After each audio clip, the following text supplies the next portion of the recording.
আসসালামু আলাইকুম শিক্ষার্থীরা, গতকাল আমাদের গ্রুপে একটা প্রশ্ন দিয়েছে একজন।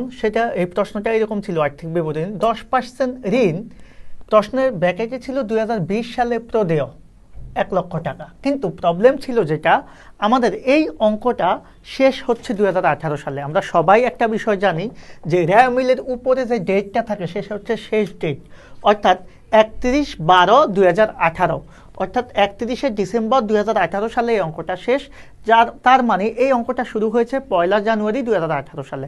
কিন্তু প্রবলেম হচ্ছে 2020 সালে প্রদেয় এই কথাটা কেন ছিল, এটা নিয়ে অনেকে কনফিউজড হয়ে গেছে। আসলে ভাই, কনফিউজড হওয়ার কিছুই নেই, এটা খুবই সিম্পল একটা বিষয়।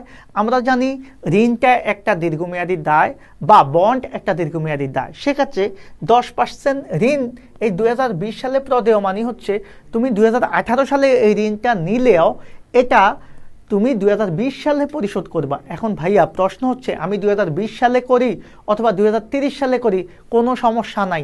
আমরা যখন অ্যাকাউন্টিংয়ে চূড়ান্ত একটা হিসাব করব সেটা 1 বছরের জন্য করব। অর্থাৎ যদি আমি এই ঋণের কাজটাই করব আর্থিক বিবরণী, তাহলে আমি শুধু এখানে মাত্র আমার এই 2018 সালের বেস চিন্তা করে করব। এখন এই ঋণটাকে আমি 2030 সালে নেব না 2050 সালে দিব না 2025 সালে দিব, সেটা নিয়ে আমার মাথা ব্যথা করার দরকারই নেই। সবচেয়ে বড় কথা হচ্ছে এটা। তাহলে প্রথমে এই বিষয়টা মাথা থেকে ঝেড়ে পেল যে 18 থাকুক 20 থাকুক, এটাতে আমাদের অঙ্কে কোনো প্রভাব ফেলবে না। এবার আসেন, তাহলে এটা কেন বলছে? কারণ এই যে ঋণটা দীর্ঘমেয়াদী, মানে 1 বছরের বেশি সময়ের পরে তুমি পরিশোধ করবা, সেজন্য এটাকে 2020 সালে প্রদেয় বলা আছে। কিন্তু যখন আমরা হিসাব নিকাশ করব, আমরা শুধু চলতি বছরের হিসাব নিকাশটাই এবছর দেখাবো। আর্থিক বিবরণীতে মনে রাখবা 1 বছরের কোনো সুদ বা 1 বছরের বেশি অতিরিক্ত কোনো কিছু নেওয়া যাবে না। সো এখানে কাজটা কি হবে? এখানে এই যে 10%, আমরা সবসময় একটা কথা বলি যে এই পার্সেন্টেজ থাকা মানে এটাও একটা সমন্বয়ের ভূমিকা পালন করে। অর্থাৎ এই 10% ঋণ মানে হচ্ছে আমি যে 1 লাখ টাকা ঋণ নিলাম, সেই ঋণের উপর আমাকে সুদ দিতে হবে কত পার্সেন্ট? 10%। তাহলে সুদটা কীরকম হয়? যেহেতু কোনো স্পেসিফিক ডেট নাই, তার মানে আমরা ধরে নিলাম ঋণটা একেবারে শুরু থেকেই ছিল। সো এই 1 লক্ষ টাকা ঋণের উপর আমার সুদ দিতে হবে কয় বছরের? 1 বছরের। আমরা জানি কোনো কিছুকে আমরা যখন অ্যামাউন্টকে পার্সেন্টেজ দিয়ে গুণ করব, তখন আমরা 1 বছরের সুদ পাবো।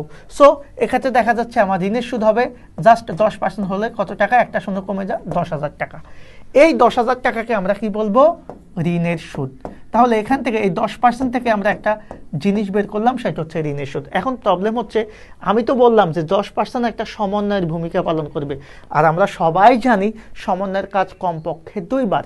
সেজন্য এই যে সমন্বয়ের কাজ কমপক্ষে কয়বার হবে? 2 বার। এই 2 বারে কি হবে? দেখো, এই ঋণের সুদটা একবার আমাদের বিশদ আয় বিবরণীতে চলে যাবে। আমি জাস্ট দেখাচ্ছি, বিশদ আয় বিবরণীতে অপরিচালন ব্যয়, যেহেতু ঋণের সুদটা আমাদের জন্য একটা খরচ, অপরিচালন ব্যয় অথবা অন্যান্য ব্যয়ে চলে যাবে কি নামে? ঋণের সুদ নামে। ঋণের সুদ। ওকে, একবার ক্লিয়ার। 10,000 টাকা।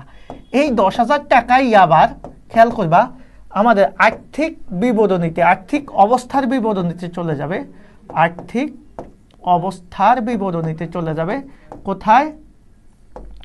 চলতি দায় ও ভবিষ্যৎ ব্যবস্থায় অথবা চলতি দায়ের আন্ডারে। চলতি দায়ে। তাহলে ঋণটা কোথায় চলে যাচ্ছে? একবার বিশদায় বিবরণীতে চলে যাচ্ছে, আরেকবার চলে যাচ্ছে হচ্ছে চলতি দায়ে, সেখানে বকেয়া ঋণের সুদ নামে। এখন প্রশ্ন আসতে পারে, এখানে বকেয়া ঋণের সুদ কেন লিখলাম 10,000 টাকা? আমি জাস্ট ক্লিয়ার করে দিচ্ছি। দেখেন, আপনারা যে ঋণটা যে আমরা নিয়েছি, মনে করেন আমি নিয়েছি 2020 সালে, এখন ঋণের সুদ যে দিতে হবে এটা প্রতি বছরই দিতে হবে। সো ঋণের সুদটা আমরা দিচ্ছি কত টাকা? ঋণের সুদটা আমরা দিচ্ছি এখানে হচ্ছে 10,000 টাকা। এই 10,000 টাকা আমার ব্যয়, কিন্তু ঋণের সুদটা তো আমরা দিব, এখনও দেই নেই। সেজন্য এখানে বকেয়া ঋণের সুদ নামে আবার চলতি দায়ে যাবে। তাহলে এই পার্সেন্টেজ থেকে আমরা কি বললাম? এই ঋণের সুদের বিষয়টা ক্লিয়ার হলাম, পার্সেন্টেজ থেকে আমরা ঋণের সুদটা বের করলাম। তাহলে এই 2টা কাজ আমরা ক্লিয়ার। এখন প্রবলেম হচ্ছে, তাহলে এই যে 1 লক্ষ টাকা, এটার কি হবে? ভাইয়া, এই 1 লক্ষ টাকা আমি শুরুতেই বলেছি এটা একটা দীর্ঘমেয়াদী দায়। সেজন্য আর্থিক অবস্থার বিবরণীতে আপনি দীর্ঘমেয়াদী দায় যখন লিখবেন, দীর্ঘমেয়াদী দায়ের আন্ডারে আপনি কি করবেন? এই 10% ঋণ কত টাকা?